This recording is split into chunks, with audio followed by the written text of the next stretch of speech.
Tidak ada nyamuk di sini kalau malam kah? Wih, enak sekali ini bang. Sampai Depo Agus tidak ada. Yo, Tapi yang ada cuma Agus. Aduh.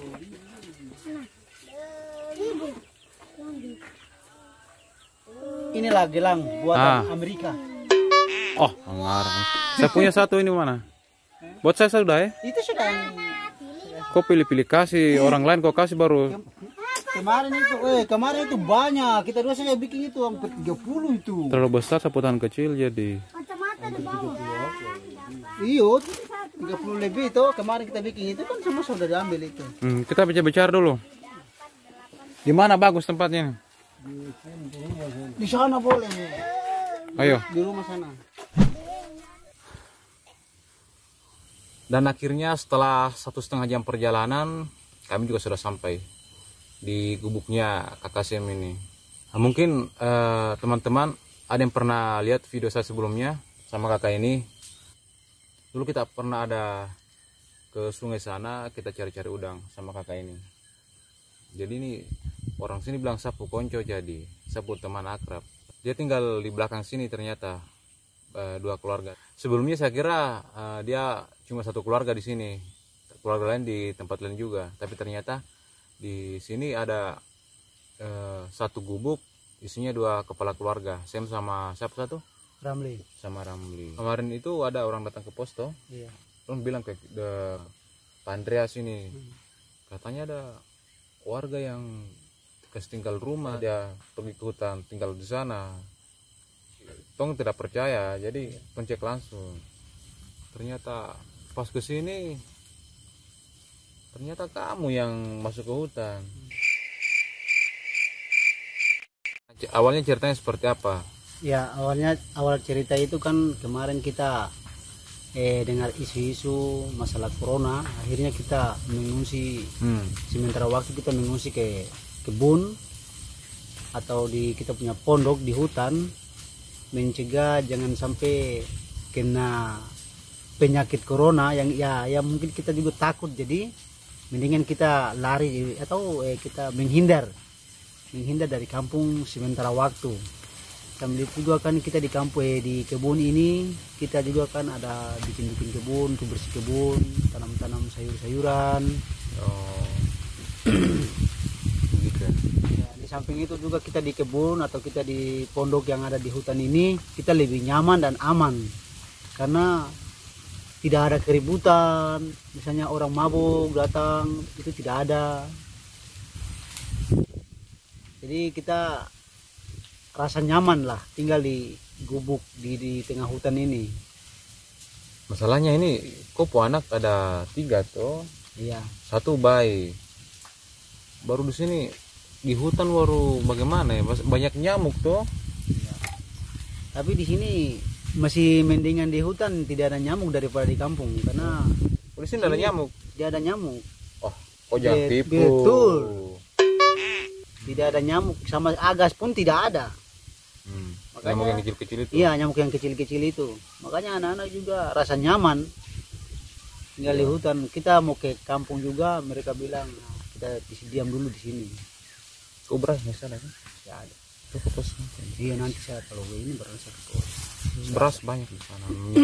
Apalagi ini kan orang makan tidak terlalu banyak, orang puasa. Iya, orang puasa gitu. Terus kalau masalah air bagaimana kira-kira? Ya, untuk minum sehari-hari atau mandi, kira-kira bagaimana? Ya, kalau masalah kali atau air minum itu kita turun saja ke kali besar yang mengalir. Ya, itu kita ambil airnya, kita saring. Kalau sudah terang airnya baru kita pakai masak dan kita pakai minum. Kenapa air terang, ada cahaya kah? Memang ada air terang. yang terang memang. Jernih. Jernih. Yang betul kok bicara juga. Kira-kira jaraknya berapa meter dari Purwokerto sampai sana? Kita punya gubuk ke rumah itu sekitar 30-an meteran, 30-an meter lah. Berarti jauh ya? Ya. 30 meter dekat saja mau. Kok bisa ukur kah tidak? Iya sekitar 30. Kok gubuk ini toh? Iya. 30 meter itu mana? Arahnya kemana sungai itu? Arahnya ke sana itu pas pohon yang besar itu. Oh, di sana. Ya, pohon itu sudah ke bawah itu kali itu. Itu bukan 30 meter, itu hampir 100 meter. Pohon yang tinggi ini. Yang daun lebar ini. Ini yang daun lebarnya ada ujung sedikit ini. 50 meter lah. Itu turun ke bawah ke sini itu sudah kali. Pokoknya batas hutan itu sudah itu kali itu sudah di situ. Tapi medannya bagaimana? Rata atau Itu rata begini saja. rata saja ya? Jadi kita juga tidak terlalu berat, ambil air juga tidak terlalu berat. Nah ini lagi, kalau nyamuk kan tidak ada toh. Di Papua itu banyak ular. Di sini juga tidak ada ular. Selagi masih ada semut-semut merah yang ini, yang biasanya dia menyerang yang manis-manisan itu, tidak ada ular ataupun binatang-binatang yang pokoknya yang mematikan itu tidak ada. Oh itu udah punya Itu tanda juga. Iya itu antinya. Antinya. Itu antinya ini kayak semut-semut ini. Yang merah-merah ini. Bisa kalau kita taruh gula, ini sudah ini dia naik ke saya. Bisa kalau kita taruh gula itu dia serang itu. Itu kalau ada semut itu tidak ada binatang-binatang itu. Misalnya ular-ular bisa, ular kaki empat itu tidak ada. Ular kaki empat. Iya, kan sini juga kan tempatnya ular kaki empat nih banyak di sini. Teman-teman mungkin belum tahu ular kaki empat itu seperti apa. Di sini ada. Jadi bentuknya tidak terlalu panjang, cuma segini ya. Iya. Nah, semacam ular tapi ada kaki empat. Ada kakinya empat. Iya. Itu kayak bukan ular sebenarnya, Mirip cicak lah. Iya, mirip. Iya. kayak toke begitu. Iya, toke. iya itu yang dibilang toke. Kalau kita di kampung itu yang kita bilang toke. Yang dia bikin takutnya itu kalau dia tiup itu langsung Bengkak. Kita kakinya bengkak. Tapi kamu di sini masih beruntung. Di Papua itu hutannya memang lebat sekali. Masih alami hutannya. Jadi orang tinggal di hutan itu masih agak nyaman. Kalau misalnya bikin gubuk seperti ini, yang paling ditakutkan paling cuma ular kan. Iya. Untungnya di Papua tidak ada macan, kawan. Coba di Papua ada macan, selesai kamu. Itu sudah. Iya. Papua tidak ada macan. Pokoknya istilahnya binatang-binatang buas yang besar itu kan tidak ada. Papua kan tidak ada macan, tidak ada singa, Harimau. monyet tidak ada. Monyet tidak ada. Ya. Tapi kalau burung semua ada toh. Iya, kalau jenis burung semua ada di sini. Sampai jenis ular juga ada semua di sini. Ular, burung itu tempatnya di Papua. Tapi kalau mau cari singa terus monyet tidak ada di sini. Jadi kapan rencana mau kembali ke sana, ke kampung? Ya minimal ya satu bulan lagi kita di sini kan masih sementara kita akan bikin kebun. Jadi kalau sudah bersih baru kita balik ke kampung. Itu juga, kok dapat kabar corona dari mana? Ya begitu sudah teman-teman juga orang kasih kabar, kita juga kasih kabar yang menakut-menakuti. Jadi kita juga istilahnya panik kita tuh. Memang kita tidak lihat orang, tapi kan secara langsung kan dia kan bilang tuh. Coba Dia kakak bilang kau ke buka kita. topi. Dia bilang ke kita jadi. Nah, hadap situ. Hadap. Corona itu takut sama orang gondrong. Iya, rambut panjang don takut. Jadi begini kawan. Kemarin kan saya sudah sama Kak Andreas ini ke rumah paman toh, Pak Mantri toh. Iya. Jadi dong nanti ada bikin sosialisasi buat masyarakat sini tentang masalah corona. Seperti apa itu corona sebenarnya. Dan sampai hari ini kan di kampung itu belum ada yang terinfeksi corona. Jangankan terinfeksi corona, orang yang dalam pengawasan itu juga belum ada. Orang tanpa gejala itu belum ada. Cuma kakak terlalu panik jadi. Masalahnya kan corona itu tidak kelihatan toh. Iya. Nah. Jadi nanti kalau misalnya kakak habis kasih bersih-bersih kebun, sudah selesai, kembali sudah ke rumah. Kasihan kau anak istri itu. Iya. Toh? Kan saya akan kembali ke kampung. Iya, baru di sini kan 2 keluarga. Iya. Kau nggak bisa ngapa-ngapain. Mau ngapa-ngapain juga mau ngapain. Kamu ada istri toh. Walaupun ada istri juga. Oke. Kayaknya seperti itu saja kakak ya. Ya. Kita mau balik ini karena saya ada puasa jadi. Itu sudah. Nanti kalau ada waktu kok jalan-jalan ke pos lagi tuh. Iya, nanti saya sebentar juga paling saya ke Kok cas itu kampung Kopu juga, Center. iya, Cas Center. Banyak beras di sana, ambil beras ada ambil mie. Nah baik teman-teman, tadi sudah kita dapatkan penjelasan sama Kak Kasim ini, orang yang tinggalkan kampung halamannya masuk ke hutan. Sebenarnya alasannya masuk akal juga.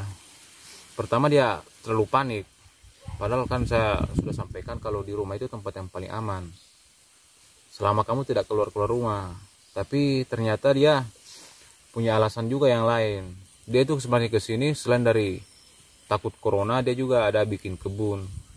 Dia punya kebun di sini dibersihkan, nanti ditanam sayur. Nah, penjelasannya seperti itu. Dan setelah kebunnya bersih, saya sudah sampaikan ke dia, kamu harus kembali ke rumah. Kau bilang enak di hutan, seenak-enaknya di hutan lebih enak di rumah karena fasilitasnya. Kalau misalnya di sini tengah malam kamu kopu anak, mungkin anakmu atau istrimu atau kakakmu buang air besar, kan repot lagi dibandingkan kamu di kampung sana. WC kan di belakang rumah saja, air gampang. Terus kita tidak minta-minta, mungkin ada yang sakit kan gampang. Kalau di sini setengah mati, jauh sekali kau masuk di sini. Nah seperti itu penjelasan dari Sam. Mungkin setelah ini kami berdua mau pulang, Pendras ya. Iya. Kami mau pulang ke pos karena saya juga puasa. Tapi puasa itu sebenarnya bukan halangan untuk datang ke sini. Memang capek sebenarnya, capek. Tapi biasa itu, tentara itu biasa capek. Seandainya tadi dia Pandras ini jalan terlalu cepat, aduh mungkin saya tinggal di belakang sana. Dia tidak puasa jadi dia kuat tuh. Bandingkan sini puasa. Tidak bercanda itu. Tadi tuh jalannya bareng. Cuma kita atur ritmenya, jangan terlalu cepat, jangan terlalu lambat juga. Usahakan waktunya pas. Nah, untuk videonya cukup sampai di sini. Tentang penelusuran kami ke hutan menemui Kakak Sem ini. Ini masih keluarga kan katanya ada 5 keluarga, yang lain tinggal di mana? Yang lain itu sudah di sana, di sebelah, kali sebelah. Lebih jauh lagi. Lebih jauh lagi. Aduh, kita kalau ke sana sudah imsak baru sampai. Mendingan habis ini kita pulang tuh. Oke. Oke, untuk videonya. Nah, untuk video kali ini cukup sampai di sini saya teman-teman. Nanti kita ketemu lagi di video berikutnya. Yang puasa tetap semangat. Oke, lakukan yang terbaik dan tetap semangat. Cakra.